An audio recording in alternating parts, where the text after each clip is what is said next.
in the blood-soaked sands of the Colosseum. Heroes were forged, legends were born, and a few brave women defied the odds to fight alongside men. This is the untold story of Rome's fiercest warriors, where survival meant glory and defeat certain death. Welcome to the world of the gladiators. Gladiators were not born, they were made. Many were slaves, prisoners of war, criminals condemned to the arena. But some were free men and women who volunteered, lured by the promise of glory, wealth, and a chance at immortality. Training was grueling. Days were spent honing their skills, learning to wield a variety of weapons, and mastering different fighting styles. Whether it was the heavily armored Murmillo with his sword and shield, or the agile Retiarius with his net and trident, each gladiator specialized in a unique form of combat. The arena was more than just a battlefield. It was a stage where strategy, skill, and sheer willpower determined the outcome. The greatest gladiators were not just fighters.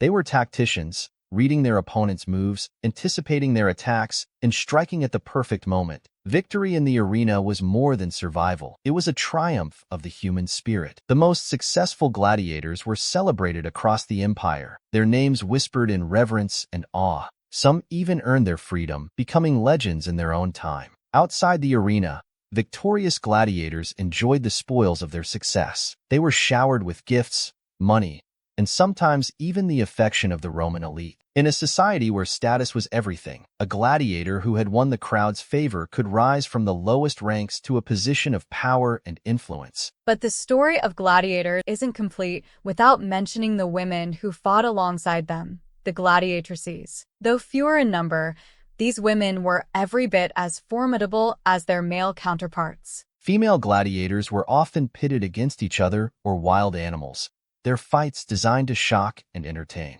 Yet, these women were more than just a spectacle.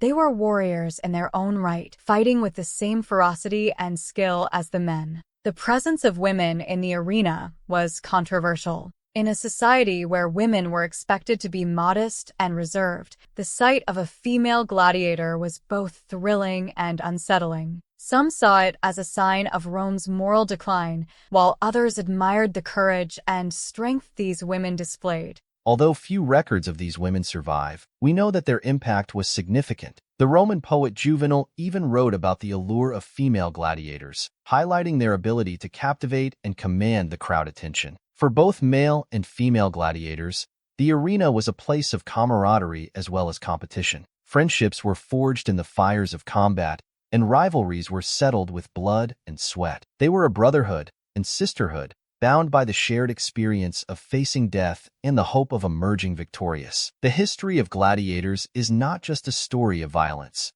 It's a story of resilience, honor, and the relentless pursuit of glory. These men and women, born into slavery or free by choice, chose to fight.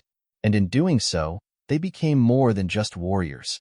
They became legends. No more today. Let me your opinion about my videos. Have a good day or night.